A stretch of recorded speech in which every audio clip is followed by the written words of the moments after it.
شروع اللہ کے نام سے جو بڑا مہربان نہایت رحم کرنے والا ہے۔ بھائیوں اور بہنوں، رات کو سونے سے پہلے صرف یہ چھوٹی سی آیت 21 بار پڑھ لو، انشاءاللہ سر اٹھانے سے پہلے ہر مشکل، ہر پریشانی ختم ہو جائے گی۔ اگر کسی نے جائز مراد مانگنی ہے جو پوری نہ ہوئی ہو تو رات کو سونے سے پہلے سورۃ الفاتحہ اس طریقے سے پڑھیں جو طریقہ اس ویڈیو میں بتایا جا رہا ہے۔ ناظرین، نہایت ہی آسان سا عمل ہے۔ آپ نے یہ عمل سجدے میں سر رکھ کر پڑھنا ہے، پھر اللہ تعالیٰ سے وہ مراد و حاجت مانگنی ہے جس کے لیے یہ عمل کر رہے ہیں۔ انشاءاللہ اللہ پاک آپ کی ہر دلی مراد فوراً قبول کرے گا، بلکہ اللہ تعالیٰ آپ کے تمام دکھ، درد، پریشانی، ہر مشکل ختم کر دے گا، اور انشاءاللہ گارنٹی ہے کہ جو یہ عمل کرے گا اسے فائدہ ہی فائدہ ہوگا۔ ناظرین، نبی کریم صلی اللہ علیہ وسلم کی ایک حدیث کی روح سے یہ وظیفہ بتایا جا رہا ہے، اور یہ قرآنی سورت کا ایک انتہائی طاقتور وظیفہ ہے۔ انشاءاللہ اس عمل سے رزق کی بارش بھی ایسے ہوگی کہ آپ خود دنگ رہ جائیں گے، بلکہ ہم کہیں گے کہ یہ بہت ہی طاقتور عمل ہے۔ اس عمل کو جس بھی بھائی نے، جس بھی بہن نے پڑھا ہے، انہوں نے الحمدللہ کامیابی حاصل کی ہے۔ سورۃ الفاتحہ کا عمل ہے، نوٹ فرما لیجئے۔ ناظرین، اس سورۃ الفاتحہ میں 7 آیتیں ہیں، 3 آیتیں اللہ تعالیٰ کے لیے ہیں اور 3 آیتیں بندے کے لیے ہیں، جبکہ ایک آیت دونوں کے لیے مشترکہ ہے۔ سورۃ الفاتحہ یا حمد قرآن کریم کی پہلی صورت ہے جسے ام الکتاب کا لقب ملا ہے۔ اس کا شمار مکی صورتوں میں سے ہوتا ہے اور پہلے پارے میں واقع ہے۔ یہ مختصر صورتوں یا سورہ قصار میں شمار ہوتی ہے، گو کہ روایات اور احادیث کے مطابق معنوی لحاظ سے بہت عظیم اور قرآن کی اساس اور بنیاد ہے۔ سورہ حمد تمام واجب اور مستحب نمازوں میں پڑھی جاتی ہے، اور اس کا مضمون توحید اور حمد خداوندی پر مشتمل ہے۔ اس سورت کی فضیلت میں کہا گیا ہے کہ اس کا نزول امت اسلامی پر عذاب نازل نہ ہونے کا باعث بنا، اور سورۃ الحمد کو واجب نمازوں میں پڑھنا، بیمار پر دم کرنا اور میت کو قبر میں رکھتے ہوئے پڑھنا انتہائی مستحب ہے۔ سورۃ الفاتحہ کے الفاظ و معنی آسان ہیں اور سمجھنے میں انہیں بالکل دقت نہیں آتی، اور یہ سورت آسان اور مختصر جملوں پر مشتمل ہے۔ بعض صورتوں میں کچھ ایسے مطالب پائے جاتے ہیں جنہیں سمجھنا عام انسان کے لیے مشکل ہوتا ہے، مگر اس صورت میں ایسا کچھ بھی نہیں ہے، اور ہم اس مضمون میں اس سورہ مبارکہ کے معانی کو سمجھنے کی کوشش کریں گے اور یہ جانیں گے کہ اللہ تعالیٰ اس سورت کی آیات میں کیا ارشاد فرما رہے ہیں۔ مشہور نظریہ یہ ہے کہ سورہ مبارکہ فاتحہ قرآن مجید کی 5ویں نمبر پر نازل ہونے والی سورت ہے۔ یہ سورۃ العلق، سورۃ القلم، سورۃ المزمل اور سورۃ المدثر کے بعد نازل ہوئی۔ ایک قول یہ ہے کہ یہ دوسرے نمبر پر نازل ہوئی، لیکن یہ بات متفق ہے کہ سورۃ الفاتحہ ان چھوٹی سورتوں میں سے ہے جو بالکل ابتدائے اسلام میں نازل ہوئیں۔ اس کی تفسیر میں بھی اس بات کو ملحوظ خاطر رکھیں گے۔ قرآن مجید کی موجودہ ترتیب کے اعتبار سے یہ پہلی سورت ہے، اور اس کا آغاز بسم اللہ سے ہوتا ہے۔ سب سے پہلے ہم سورۃ الفاتحہ کا مختصر تعارف کرواتے ہیں، پھر ہم ہر جملے کے الگ الگ تفسیر بیان کریں گے تاکہ اس کے معنی کو جان سکیں اور اس میں موجود مفاہیم کے بارے میں محققین کے اقوال سے بھی استفادہ کریں۔ ناظرین، سورہ مبارکہ فاتحہ کو یہ امتیازی مقام حاصل ہے کہ اس میں مختصر انداز میں ان تمام امور کی وضاحت کی گئی ہے جن کا تعلق اللہ تعالیٰ کی ذات سے ہے۔ اس میں اللہ تعالیٰ کی صفات ثبوتیہ اور سلبیہ پر بات ہے، اور خدا کی عبودیت اور اس کی غیر کی عبودیت کی نفی کا حکم ہے۔ حمد صرف اللہ کے لیے ہے، اسی کی حمد کی جاتی ہے کیونکہ انسان کو خدا نے پیدا کیا ہے، اور اسی طرح اس نے ہر اس نعمت کو پیدا کیا جس سے انسان فائدہ اٹھاتا ہے۔ اللہ ہی عالمین کا رب ہے، وہی انسان پر اس وقت رحم کرتا ہے جب انسان محتاج ہوتا ہے۔ اللہ ہی قیامت کے دن کو برپا کرنے والا اور اس دن فیصلہ کرنے والا ہے، اس لیے ہر عقل مند انسان جس کو ہدایت نصیب ہوئی ہے اللہ کی عبادت ہی کرتا ہے۔ انسان اللہ ہی سے مدد مانگتا ہے اور اسی سے ہدایت کے راستے کو طلب کرتا ہے جس پر وہ اپنی ظاہری زندگی میں چلے اور آخرکار اللہ تک پہنچ جائے۔ ناظرین، یہ سورت دراصل مخلوق کی طرف اللہ کا مختصر مکتوب ہے۔ یہ سورت اللہ کی بہترین حمد و ثنا بیان کرتی ہے۔ یہ انسان کو اللہ کی حمد کا طریقہ بتاتی ہے۔ خدا کی تعریف شروع کرتے ہوئے شروع کیا، وہ ذات پاک ہے۔ یہاں یہ بیان ہوا کہ اس کائنات میں کسی کو اللہ مانتے ہوئے جو تعریف کی جاتی ہے وہ صرف اور صرف خداوند تعالیٰ کے ساتھ خاص ہے۔ یہاں سے ہمیں یہ پتہ چلتا ہے کہ وہ اللہ ایک ہے جس نے تمام مخلوقات کو پیدا کیا ہے اور تمام کے امور کو چلانے والا ہے۔ تمام تعریفیں اس خدا کے لیے جس نے انواع و اقسام کی مخلوقات کو پیدا کیا، جو بنانے والا اور چلانے والا ہے۔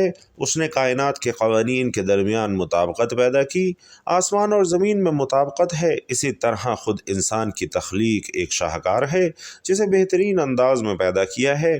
اس نے انسان کو ایک معاشرے میں پیدا کیا جس میں اس کے رشتہ دار جیسے بچے، پوتے، پوتیاں، دوست، احباب شامل ہیں۔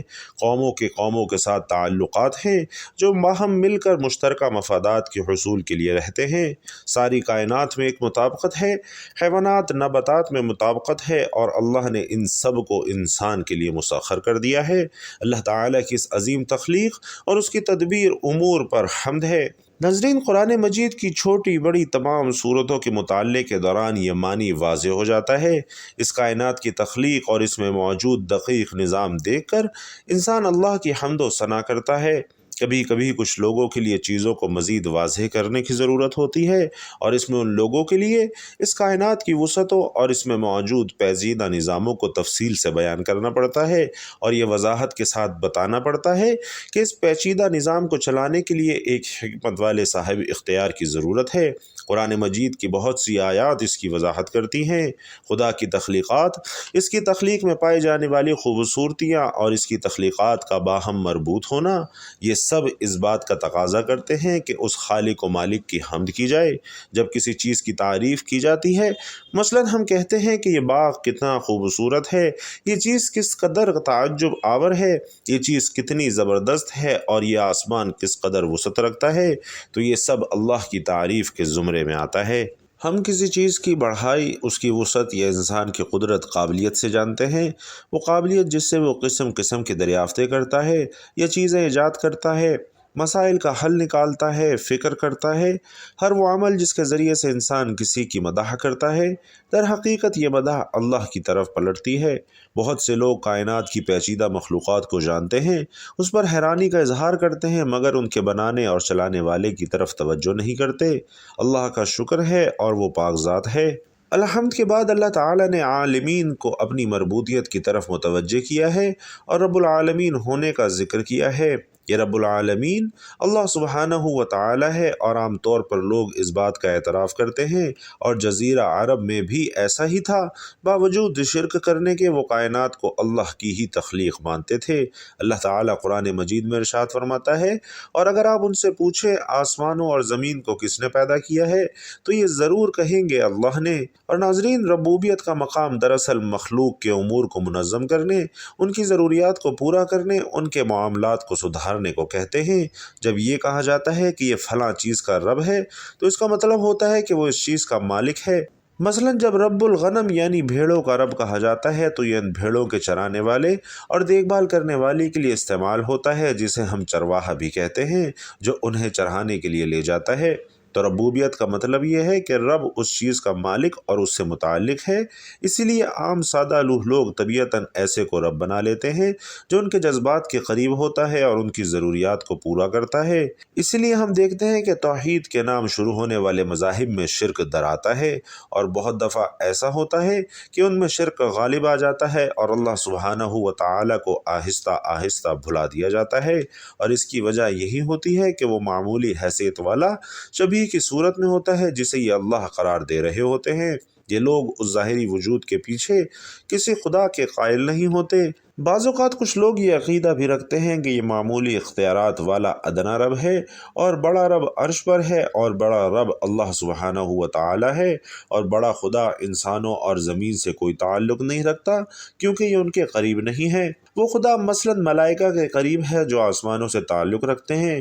انسان کو ایک ایسے رب کی ضرورت ہے جو اس کی دیکھ بھال کرے اور اس کی ضروریات کو پورا کرے۔ اس حقیقی اللہ کے بارے میں ایسے عقائد نظریات رکھنے کی وجہ سے لوگ اس وہم میں پڑتے ہیں کہ دوسرے خدا کی بحث کریں، اور اس آیت مجیدہ میں رب العالمین سے مراد ہر ایک کے لیے موجود اس رحمت الہی کی تاکید کرنا ہے کہ رب ہر انسان سے تعلق رکھتا ہے اور اس کی کفالت کرنے والا ہے، جیسے اللہ رب العالمین قرآن مجید میں ارشاد فرماتا ہے، اور جب میرے بندے آپ سے میرے متعلق سوال کریں تو کہہ دیں کہ میں ان سے قریب ہوں، دعا کرنے والا جب مجھے پکارتا ہے تو میں اس کی دعا قبول کرتا ہوں۔ بس انہیں بھی چاہیے کہ وہ میری دعوت پر لبیک کہیں اور مجھ پر ایمان لائیں تاکہ وہ راہ راست پر رہیں۔ اتنے قریب خدا کی موجودگی میں لوگ ادھر ادھر کیوں جاتے ہیں؟ مصنوعی خداؤں کو کیوں تراشتے ہیں؟ کیوں اندھیروں میں گم ہو جاتے ہیں؟ یہاں وضاحت کر دی کہ اللہ تمام عالمین کا رب ہے، صرف فرشتوں کا رب نہیں ہے۔ بعض عربوں کا یہ عقیدہ تھا کہ اللہ صرف فرشتوں کا رب ہے، اور وہ اپنی محدود فکر کی بنیاد پر فرشتوں کو رحمان کی بیٹیاں کہا کرتے تھے، کیونکہ وہ آسمان میں ہوتے ہیں، اور اللہ تعالیٰ ان کے اس غلط عقیدے کو واضح کرتے ہوئے اعلان کر رہے ہیں، اور اللہ کے سوا جنہیں یہ لوگ پکارتے ہیں وہ شفاعت کا کچھ اختیار نہیں رکھتے سوائے ان کے جو علم رکھتے ہوئے حق کی گواہی دیں۔ وہ سمجھتے تھے کہ اللہ صرف آسمان والوں کا خدا ہے اور انسانوں کا خدا نہیں ہے، اس لیے اللہ تعالیٰ نے اپنا تعارف رب العالمین کے ذریعے کرایا کہ اللہ زمین و آسمان ہر جگہ کا رب ہے۔ ناظرین، تیسری آیت میں اللہ رب العالمین کے بعد اس کی تاکید رحمان اور رحیم سے کی ہے، کیونکہ انسان کمزور ہے اور ہر طرح سے محتاج ہے، اس کے دشمن بھی بہت زیادہ خطرات ہیں، اور ان وجوہات کی بنیاد پر انسان اپنی زندگی کے تمام امور میں اللہ تعالیٰ کی رحمت کا محتاج ہے۔ وہ پروردگار اپنی رحمت کی وجہ سے عطاؤں کے در کھول دیتا ہے، اور اللہ تعالیٰ کی مخلوق کے لیے ربوبیت ہے۔ یہ رحمت نرمی اور فراوانی کے ہے۔ یہ معنی انسان کے دل میں امید پیدا کرتے ہوئے اس رب کی طرف لے جائے گا، کیونکہ انسان ایک خیال رکھنے والے، ہمدرد اور لطف والے کی تلاش میں ہے۔ یہاں یہ بات قابل غور ہے کہ اللہ تعالیٰ نے پہلے بسم اللہ میں بھی اپنی ان دونوں صفات حمیدہ کا تذکرہ کر دیا ہے، دو مختصر آیات کے بعد پھر ان کا تذکرہ کر دیا ہے۔ بسم اللہ میں ان کے ذکر پر اکتفا نہیں کیا۔ بسم اللہ ایک ادب کے طور پر ہر گفتگو سے پہلے رائج ہو گئی تھی، یہاں دوبارہ ان دو صفات کا ذکر کر کے اس پہلے والے کی بھی تاکید کر دی گئی ہے۔ اس کی ربوبیت جو رحمت کے ساتھ ہے، اور اس رحمت کی مزید تاکید بھی موجود ہے، اور اس کا تقاضا اللہ کا کریم لفظ رحمان بھی کرتا ہے۔ چوتھی آیت مالک یوم الدین ہے، یہاں روز قیامت میں اللہ کی حکمرانی کا ذکر ہے۔ دنیا میں بہت سی اقوام اس پر ایمان نہیں لاتی تھی، جیسے عام عرب جو کہ مکہ اور جزیرہ عربیہ میں موجود تھے۔ یہ لوگ موت کے ذریعے انسان کو ختم ہوتے دیکھتے تھے اور زندگی کے لیے خدا سے امید رکھتے تھے۔ یہ آیت قیامت کے یقین الوقوع ہونے کے بارے میں بات کرتی ہے، اور اس کا لحن کلام کچھ یوں ہے کہ جیسے قیامت اتنی یقینی ہے جیسے اس دن کے وجود کی خبر کے بعد نازل ہوئی ہو۔ اس سے پہلے سورۃ العلق میں یہی آ گیا کہ ان الی ربک الرجعی، یقیناً آپ کے رب کی طرف ہی پلٹنا ہے، اور یہ بات سورۃ القلم، سورۃ المزمل اور سورۃ المدثر میں آئی ہے۔ 30ویں پارے کے مختصر صورتوں میں آئی ہے۔ 29ویں پارے تبارک میں بھی بہت خصوصیت کے ساتھ اس کا ذکر ہے، جیسے سورۃ التکویر، یہ ترتیب نزولی میں 7ویں سورت ہے۔ سورۃ التکاثر کی شان نزول کے اعتبار سے 16ویں سورت ہے۔ سورۃ القاریہ جو قرآن کے اعتبار سے 30ویں سورے میں ہے، جو نزول کے اعتبار سے 30ویں سورہ ہے، اور سورہ قیامت جو نزول کے اعتبار سے 31ویں سورہ ہے۔ اس آیت مجیدہ میں یہ بیان ہوا ہے کہ انسان اپنی زندگی میں ہر طرح سے رحمت خدا کا محتاج ہے۔ اللہ تعالیٰ کی ربوبیت اس دنیا تک محدود نہیں ہے، انسان کے لیے ایک وعدہ گاہ ہے جو یوم الدین ہے۔ اس دنیا میں اللہ تعالیٰ ان تمام اعمال کی جزا اور سزا دے گا جو انسانوں نے اس دنیا میں انجام دیے ہیں۔ اب اللہ تعالیٰ اس دنیا کی زندگی میں ان کے معاملات کو بغیر رہنمائی کے نہیں رکھ سکتا، جس کا تعلق آخرت کی زندگی سے ہے۔ وہ آخرت کی زندگی جس میں کوئی چیز چھپی نہیں ہوگی اور اس دن کوئی حجاب بھی نہیں ہوگا۔ یہ دنیا کی زندگی ہے، اسے کس طرح سے گزارنا ہے اس بارے میں ہدایات اور احکامات اللہ کی طرف سے آئے ہیں۔ اللہ تعالیٰ حلیم اور معاف کرنے والا ہے۔ اللہ تعالیٰ کے تمام معاملات انجام دینے کا ایک طریقہ ہے، وہ مدبر ہے، اگرچہ ہر کام بغیر کسی تاخیر کے کر سکتا ہے۔ اس سے انسان غفلت میں جا سکتا ہے، لیکن جہاں تک آخرت کی بات ہے تو اس دن اللہ کی بادشاہی سب پر حاکم ہوگی۔ اللہ سے ان کی کوئی چیز پوشیدہ نہ رہے گی۔ اس روز پوچھا جائے گا آج کس کی بادشاہت ہے؟ جواب ملے گا خدائے واحد قہار کی۔ انسانی زندگی میں اللہ کی رحمت اور اس کے لطف کرم کا اس زندگی کی نسبت زیادہ محتاج ہے کہ اس کی وہ زندگی اس زندگی سے زیادہ ہے۔ اس آیت سے واضح ہوتا ہے کہ انسان قدم با قدم اس زندگی کی طرف بڑھ رہا ہے، اس لیے اس زندگی کو فانی امور میں بحیثیت کاموں میں ضائع نہ کریں، اس کی طرف ہی کوشش کرنی چاہیے۔ اور حدیث شریف میں ہے کہ ابلیس بھی 4 مرتبہ رویا تھا، اس نے آنسو بہائے تھے۔ ایک اس وقت جب اس پہ رب کی لعنت ہوئی، دوسرا اس وقت جب آدم علیہ السلام کی توبہ قبول ہوئی، تیسرا اس وقت جب حضور اکرم صلی اللہ علیہ وسلم کو نبی اور رسول بنایا گیا، اور چوتھا اس وقت جب یہ سورت یعنی سورۃ الفاتحہ نازل ہوئی۔ ناظرین، یہ صورت ابلیس کی راہ میں سب سے بڑی رکاوٹ ہے، کیونکہ سورۃ الفاتحہ کی دعا سب سے زیادہ نفع بخش اور عمدہ قرار پائی ہے۔ اگر اللہ تعالیٰ بندے کو اس سیدھے راستے کی طرف ہدایت دے اور اس کو اپنی زندگی پر اور گناہوں سے چھوڑنے پر مدد کر دے تو دنیا آخرت میں اس کو کوئی برائی نہیں چھو سکتی۔ سورۃ الفاتحہ، جسے ام القرآن کہا جاتا ہے، اس سورت کے فضائل جو مستند احادیث مبارکہ سے ثابت ہیں، جس میں فرشتے کے نزول کا ذکر ہے، وہ ابن عباس رضی اللہ تعالی عنہ سے مروی ہے۔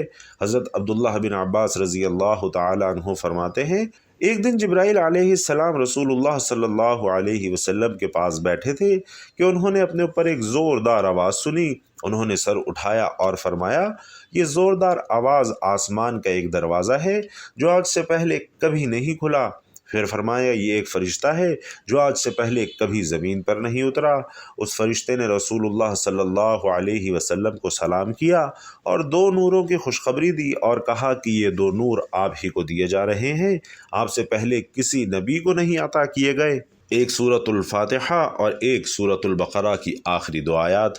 آپ جب کبھی ان دونوں میں سے کوئی کلمہ تلاوت کریں، یعنی سورۃ الفاتحہ اور سورۃ البقرہ کی آخری دو آیات پڑھیں، تو آپ کو طلب کردہ چیز ضرور عطا کی جائے گی، یعنی اسے پڑھنے کے بعد دعا ضرور قبول ہوتی ہے۔